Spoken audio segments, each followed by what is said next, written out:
राधे राधे बंधुओं, बहुत स्वागत है आपका न्यूज नेशन के डिजिटल प्लेटफॉर्म न्यूज नेशन स्तुति पर। बंधुओं, इस वीडियो में हम बात करेंगे देव उठनी एकादशी पर हम क्या विशेष प्रयोग करें जिससे हमारी विवाह की बाधाओं का निवारण हो जाए। बंधुओं, शास्त्रों के मुताबिक देव उठनी एकादशी की जो तिथि है वो बड़ी परम कल्याणकारी तिथि है।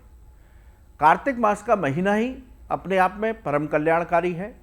भगवान विष्णु और भगवान कृष्ण कहते हैं कि ये मास हमें अत्यंत प्रिय है। इस मास में जो शास्त्र विधि से उपासना करता है, हमारी पूजा करता है, उस व्यक्ति की सभी मनोकामनाएं हम अवश्य पूरी करते हैं। तो कार्तिक मास की इस एकादशी पर विशेष पूजा अनुष्ठान करने का विधान शास्त्रों में बताया गया है। इसीलिए इस एकादशी से जुड़े जो हमारी जीवन की समस्या है उनको लेकर के हम अलग अलग वीडियो बना रहे हैं।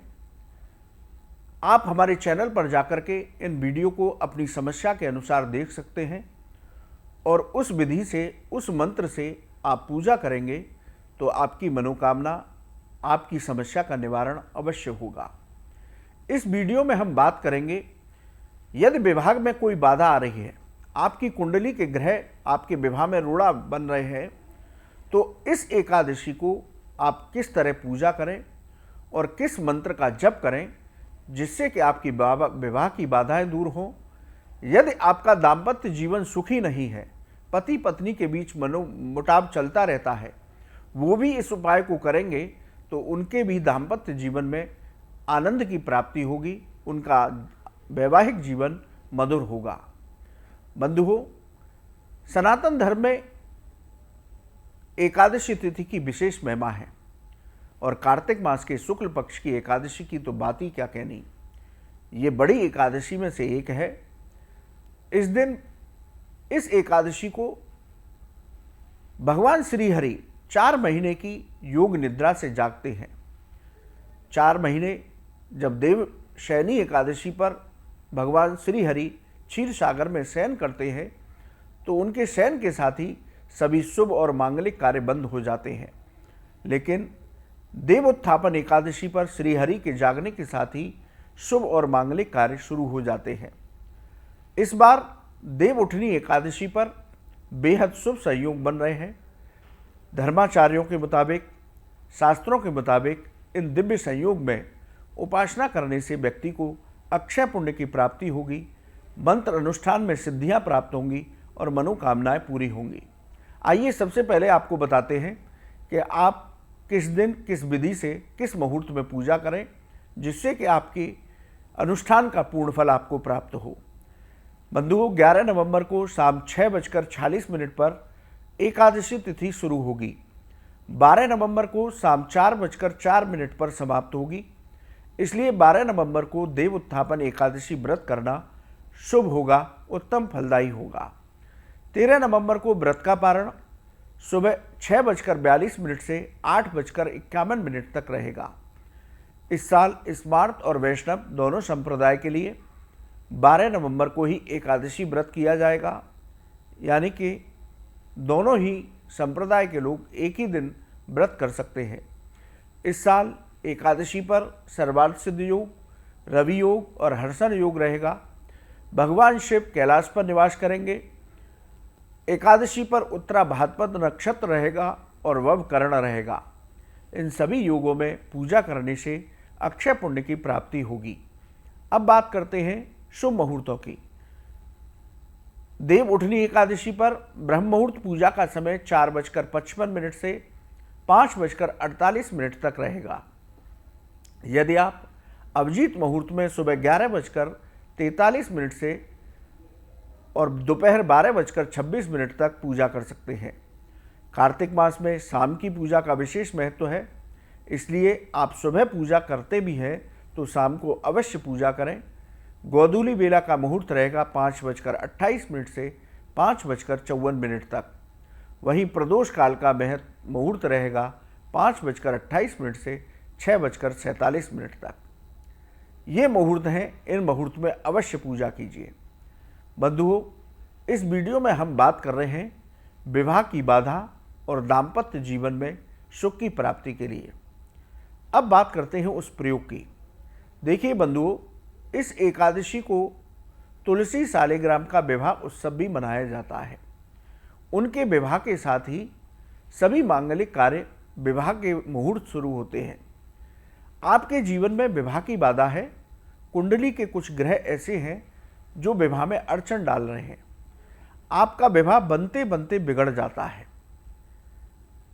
यदि आपका संबंध बन भी गया है तो बीच में कहीं ना कहीं वो आकर के टूट जाता है। इसके साथ ही आपके दाम्पत्य जीवन में हमेशा कड़वाहट बनी रहती है, वैचारिक मतभेद बने रहते हैं, विवाद की स्थिति बनी रहती है। तो आप कार्तिक मास की देव उठनी एकादशी पर तुलसी सालिग्राम विवाह के उत्सव पर इस प्रयोग को कीजिए। बंधुओं, आप एक चौकी पर उत्तर दिशा में बिछाएं। उस चौकी पर लाल या पीला कपड़ा बिछाएं। उस चौकी पर तुलसी जी की स्थापना करें। बाल गोपाल के या युगल सरकार श्री राधा कृष्ण जी के श्री विग्रह की स्थापना करें। इस तरह से यदि आपके यहाँ सालिग्राम शिला है तो उसकी स्थापना करें। आप तुलसी जी का पंचोपचार विधि से पूजन करें। एकादशी का दिन है, इसलिए तुलसी जी को जल अर्पित न करें। उनके गमले के पास ही थोड़ा सा गंगा जल चढ़ाएं। उसके बाद उनको रोली लगाएं, उनको लाल रंग की चुनरी उड़ाएं। इस तरह से उनका पूजन करें। उनको सुहाग की वस्तुएं अर्पित करें। इसी तरह गोपाल जी का अभिषेक करें।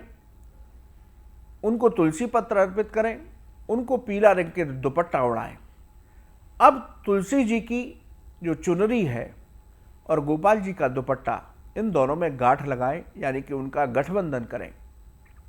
गठबंधन करने के बाद उनको भोग लगाएं, उनकी आरती करें और उनके श्री चरणों में अपने विवाह की बाधा को लेकर के विनती करें कि हे तुलसी मैया, हे गोपाल जी, आपकी कृपा से हमारे विवाह की बाधाएं दूर हो, हमारे वैवाहिक जीवन की मधुरता बनी रहे। इस तरह से उनके श्री चरणों में प्रार्थना करें।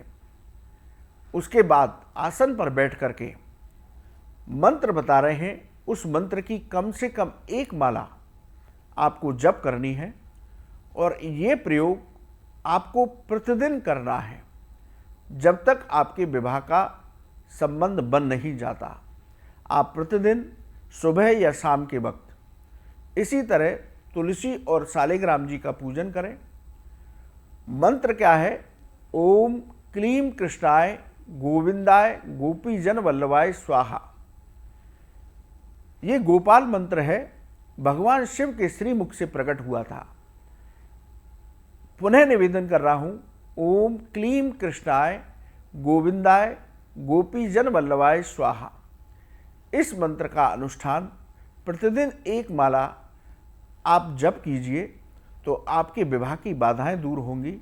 शीघ्र से शीघ्र तुलसी माता की कृपा से, गोपाल जी की कृपा से, युगल सरकार श्री राधा कृष्ण की कृपा से आपके विवाह का संबंध बनेगा और आपका वैवाहिक जीवन मधुर होगा। जो लोग जिनका दाम्पत्य जीवन कड़वाहट से भरा है, पति पत्नी के बीच सामंजस्य नहीं है, यदि वे पति पत्नी भी इस मंत्र का प्रयोग कार्तिक मास की इस एकादशी से शुरू करते हैं और लगातार प्रतिदिन एक माला मंत्र जप करते हैं, भगवान के चरणों में प्रार्थना करते हैं, तो उनका भी वैवाहिक जीवन मधुर होगा। मंत्र फिर से एक बार निवेदन कर रहा हूँ, ओम क्लीम कृष्णाय गोविंदाय गोपी जन वल्लभाय स्वाहा। इस मंत्र की माला आप जप कीजिए तो आपकी विवाह की बाधाएं दूर होंगी। बंधुओं, बड़ी एकादशी है, भगवान की कृपा पाने की एकादशी है। एकादशी को किए गए व्रत अनुष्ठान का पूर्ण फल प्राप्त होता है, ये शास्त्र कहते हैं। और इस बार तो देव उठनी एकादशी पर दुर्लभ संयोग बन रहा है, बेहद खास संयोग में ये एकादशी आई है। इसलिए अपनी समस्या के निराकरण के लिए ये उपाय अवश्य करिए। बंधुओं, आपको ये वीडियो कैसा लगा आप हमारे कमेंट बॉक्स में लिखें।